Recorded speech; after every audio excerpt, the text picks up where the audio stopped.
ഇന്ന് തന്നെ സബ്സ്ക്രൈബ് ചെയ്യൂ, നിങ്ങളുടെ പ്രിയപ്പെട്ട ഷോസ് കാണൂ. കുട്ടനിങ്ങനെ ഇടയ്ക്കിടയ്ക്ക് ഓർമ്മ വരാറുണ്ട്. പക്ഷെ ആ നേരത്തൊന്നും കുട്ടൻ എന്നെ തിരിച്ചറിയാറേയില്ല. ഭാര്യയാണെന്ന് പറഞ്ഞാൽ പോലും മനസ്സിലാവില്ല. കൊള്ളാം, കേൾക്കുന്നതൊക്കെ നല്ല വാർത്തയാണല്ലോ. ഓർമ്മ വരുമ്പോഴെല്ലാം അവൻ നിന്നെ തിരിച്ചറിയുന്നില്ലെങ്കിൽ എന്താടി അതിന്റെ അർത്ഥം?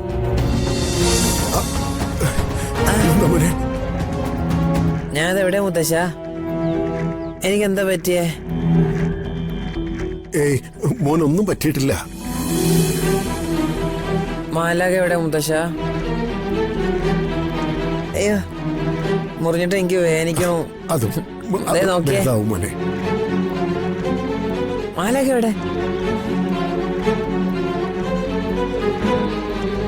മുത്തശ്ശ, മാലാക എവിടെ?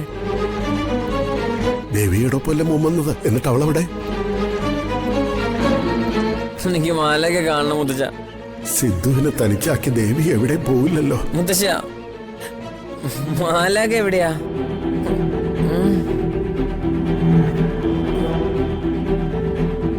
എനിക്ക് മാലാക കാണണം മുത്തശ്ശ.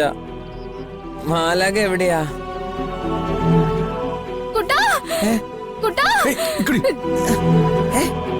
മാലാക, നീ എന്റേത് മാത്രം. നീ മറ്റൊരാൾക്കൊപ്പം സന്തോഷത്തോടെ ജീവിക്കാൻ ഞാൻ നിന്നെ സമ്മതിക്കില്ല. ഓടി വിടാനാ പറഞ്ഞേ. മാലാക, മാലാക. അച്ഛാ,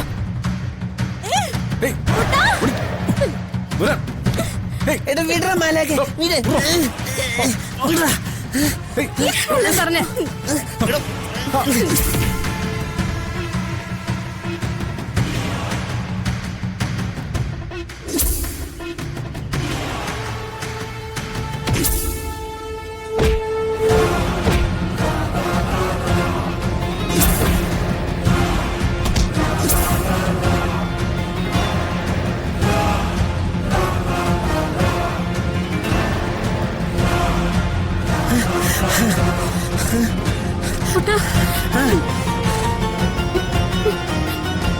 മാലാക, എന്തേലും പറ്റിയോ?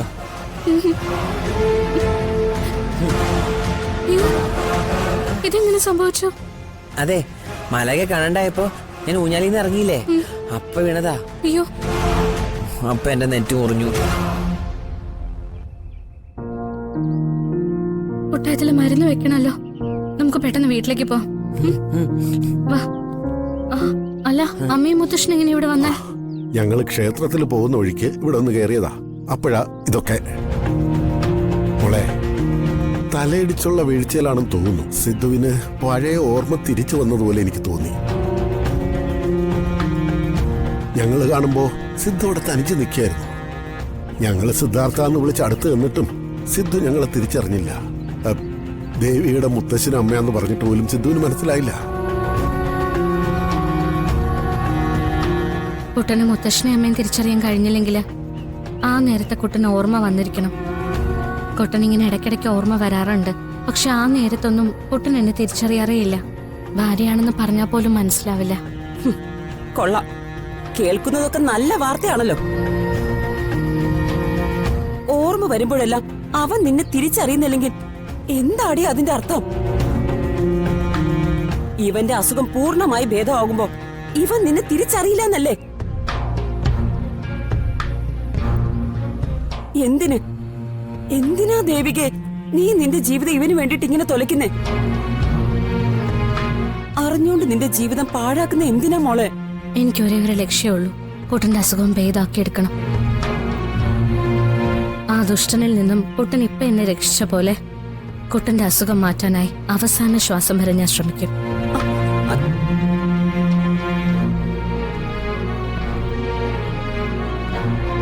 കുട്ടനെ സുഖപ്പെടുത്തുന്നതിന് വേണ്ടി എന്ത് പ്രയാസവും എന്ത് ത്യാഗവും ഞാൻ സഹിക്കും. ദേവികെ, നീ അമ്മ ഇപ്പൊ എന്നോടൊന്നും പറയണ്ട. എനിക്ക് ധാരാളം കാര്യങ്ങൾ നിങ്ങളോട് പറയാനുണ്ട്. അതെല്ലാം വിശദമായിട്ട് ഞാൻ പറയാം.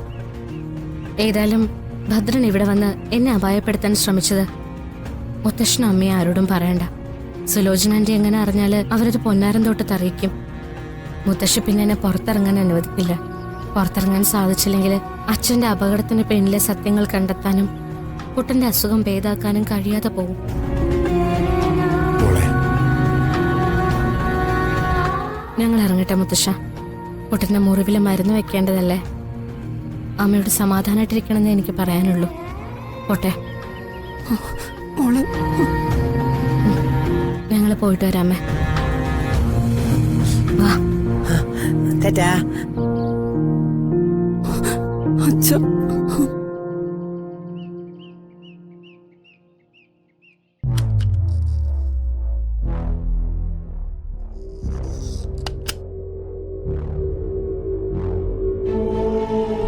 അഭിഷേക് എവിടെ പോയി?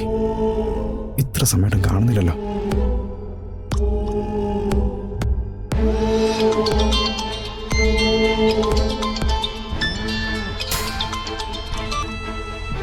ആ മഞ്ജു പറ. എന്തായി, പണം കിട്ടിയോ? ഇല്ല മഞ്ജു, അഭിഷേക് ഇതുവരെ വന്നിട്ടില്ല. ഞാൻ അവനെ കാത്തോടെ നിൽക്കുക. അനീഷേട്ടാ, ഇന്ന് പണം കിട്ടണം, ഇല്ലെങ്കിൽ ആകെ പ്രശ്നമാവേ. ഇങ്ങനെ അവിടെ വെറുതെ കാത്തിരുന്ന എങ്ങനെയാ? മഞ്ജു, എന്ത് വേണമെന്ന് എനിക്കറിയാം. ദേ, എന്നെ നീ വെറുതെ ടെൻഷൻ ആക്കല്ലേ. ഋഷി എവിടെ ഉണ്ടല്ലോ. അഭിഷേക് ഇല്ലെങ്കിൽ അനീഷേട്ടിന് ഋഷിയോട് പണം ചോദിക്കാലോ. മഞ്ജു, നിന്നോട് മര്യാദയ്ക്ക് ഞാൻ കാര്യം പറഞ്ഞു. ഇനി എന്ത് വേണമെന്ന് എനിക്കറിയാം. നിന്റെ ഡയറക്ഷൻ ഉപദേശമൊന്നും എനിക്ക് വേണ്ട. ഛേ, അഭിഷേക് വരട്ടെ, അതുവരെ നീ ഒന്ന് അടങ്ങ്. വെയിറ്റ് ചെയ്തേ മതിയാവൂ, കേട്ടല്ലോ. ദേ, ഇനി നീ എന്നെ എങ്ങോട്ട് വിളിക്കരുത്. വിളിക്കരുതെന്ന് പറഞ്ഞാൽ വിളിക്കരുത്. വിളിച്ച് ശല്യപ്പെടുത്തരുത്, കേട്ടല്ലോ. Hello hello അനീഷേട്ടാ.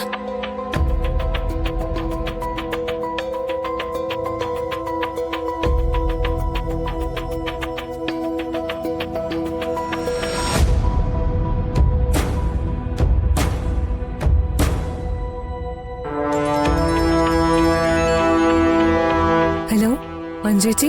ആ ഗോപികെ മോളെ, ഞാനിപ്പോ വിളിച്ചത് നിന്നോടൊരു സഹായം ചോദിക്കാനാ. സഹായോ? അതെ, നിനക്കെന്നെ ഒന്ന് സഹായിക്കാൻ പറ്റുമോ? ചേച്ചി കാര്യം പറ. എന്നെ കൊണ്ട് സാധിക്കുന്ന സഹായം ഞാൻ ചേച്ചിക്ക് വേണ്ടി ചെയ്യാം. അത് പിന്നെ മോളെ, എന്റെ കുടുംബത്തില് ഒരു കല്യാണം നടക്കാൻ പോവുക. എന്റെ കസിൻ സിസ്റ്ററിന്റെ കല്യാണം. അതിന് പോയി പങ്കെടുക്കുന്നതിനും മറ്റു ചെലവുകൾക്കുമായിട്ട് എനിക്ക് കുറച്ച് പണം വേണം. അല്ല ചേച്ചി, അത് പിന്നെ ഞാൻ മോളെ, ഞാൻ നിന്നോട് കടം ചോദിക്കുന്നതൊന്നുമല്ല. നിങ്ങൾ എനിക്ക് കടമായിട്ട് 1 രൂപ പോലും തരണ്ട. അനീഷേട്ടിന് കമ്പനിയിൽ നിന്ന് കൊടുക്കുന്ന ശമ്പളത്തിൽ നിന്നൊക്കെ കുറച്ച് രൂപ അഡ്വാൻസ് ആയിട്ട് അനീഷേട്ടിന് കൊടുത്താൽ മതി. അതിനുവേണ്ടി മോള് ഋഷിയോടൊന്ന് പറയാവോ? അയ്യോ ചേച്ചി, സോറി. ഞാൻ പറയുന്നത് കൊണ്ട് ചേച്ചിക്ക് വിഷമമൊന്നും തോന്നരുത്. ഇതിപ്പോ എന്നോട് പറഞ്ഞിട്ട് ഒരു പ്രയോജനമില്ല ചേച്ചി. ഓഫീസ് കാര്യങ്ങളിലൊന്നും ഞാൻ ഇടപെടാറില്ല. ഋഷിക്ക് അത് ഇഷ്ടപ്പെടില്ല. ഋഷി എന്നോട് അങ്ങനൊന്നും പറഞ്ഞിട്ടില്ല. പക്ഷെ എനിക്കതിൽ ഉറപ്പുണ്ട്. മോളെ, ഞാനിപ്പോ എന്ത് ചെയ്യും? ഞാൻ ഈ ദേവിക ചേച്ചിയോടൊന്ന് സംസാരിച്ചു നോക്കാം. ചിലപ്പോ ചേച്ചിക്ക് എന്തെങ്കിലും ചെയ്യാൻ പറ്റുമെന്ന് ഞാൻ അന്വേഷിക്കാം. ഇതിപ്പോ വല്ലാത്ത ഗതികേടായി പോയില്ല ഗോപി.